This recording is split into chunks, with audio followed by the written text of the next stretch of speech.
Have you ever tried to talk to someone who is extremely extroverted about what it's like being an introvert?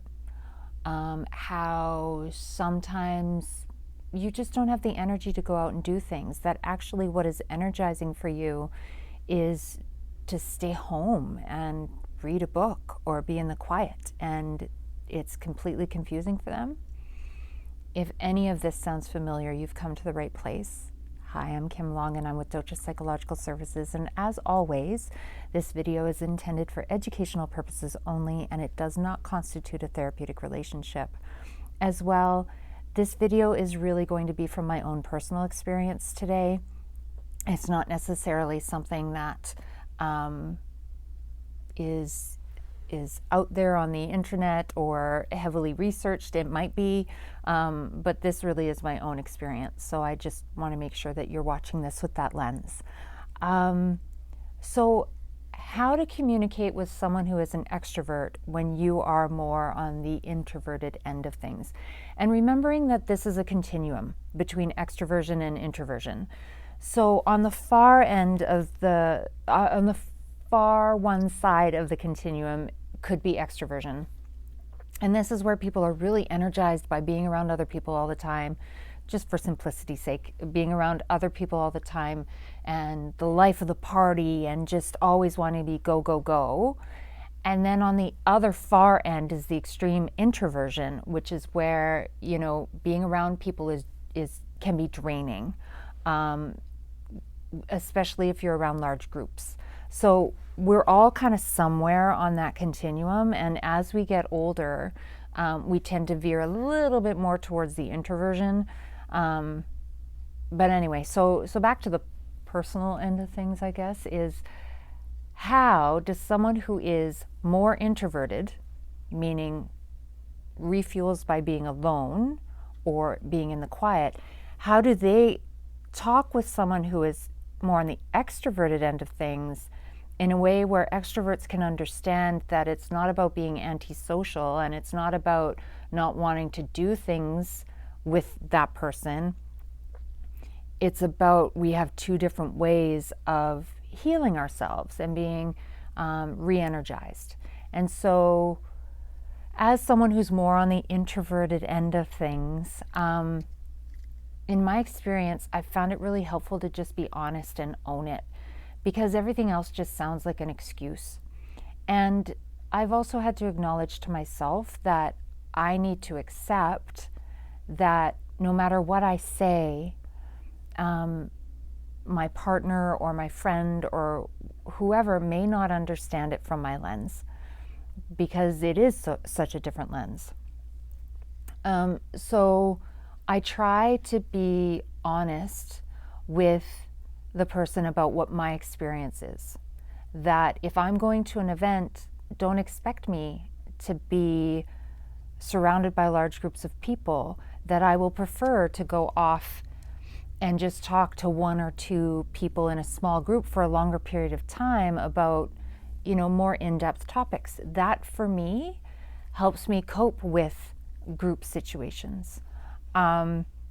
And that I can sometimes do the larger group things, but that's going to be really draining for me. And then it might take me a couple days afterwards to really start to get my energy back. So to expect that the next day, I might be quieter. I might just want to read a book. I might even not want to talk to the other person, and not because I'm mad at them, but because I have no energy left. It is a huge siphon of my emotional energy to interact with people in that high energy way, or in what could be considered a more superficial way, because that's not energizing for me. So I try to be really, really honest, and I also try to be honest about my limits and my needs for whatever event they're asking me to go to. So one of the things that I've mentioned in another video is I will set a time for when to check in with my partner about, okay, when can we think about leaving? And that's not because I don't want to enjoy the event. It's just because I know I need an out. I need to know that there is a preset check-in in order to help me relax about the event and not get too worried about it and worried about performing. And I just find being honest about those limits, and again, like I mentioned earlier in this video, that I won't be comfortable in a larger group of people, that I'm going to kind of go off and be with 1 or 2 people and that I'm having a good time. I find being honest about that helps my partner's anxiety about it decrease, because they know that they don't have to take care of me, if that makes sense.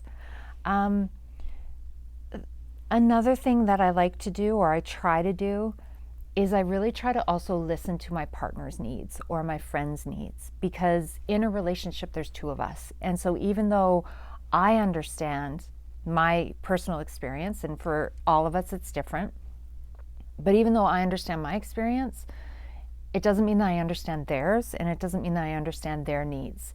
So I need to be able to really tap in to what they're needing from whatever it is, what they're needing of me, my time, my energy, whatever, in order to see if there's some sort of way that both of our needs can be met. And yet I still also have to listen to myself and understand my own limits and be okay with that. Be okay with the guilt that comes from not being able to be what the other person wants me to be in that moment. And that can be really, really hard. I've had to learn to accept myself, really. And I found, since being able to accept at least the introversion part of myself, I can communicate more directly and clearly about what it is that I'm feeling and what it is that I need. That direct communication is really important. So, yeah. I hope that this video wasn't too jumbled. I know that I'm pulling from my own experiences, and it brings up different things, which can make the video perhaps unclear. So if you have any questions at all, please feel free to reach out, and I will be happy to try to answer them. Remembering, of course, that this is my own personal experience, and everyone experiences this differently. And to that end, if people have suggestions about how they navigate talking with their extroverted friends or partners about what they need and how they re-energize, by all means, jump in here and let us know. The other thing that I would like to mention is a book that helped me reach acceptance around my own introversion was the book Quiet by Susan Cain. And in it, she describes the need for both of us, that both extroverts and introverts are incredibly important in our world, and that one is not better than the other. And it describes a way to help our partners understand, or our friends understand, what it's like. And so I highly recommend sharing this book if you're having a hard time communicating it from your own lens.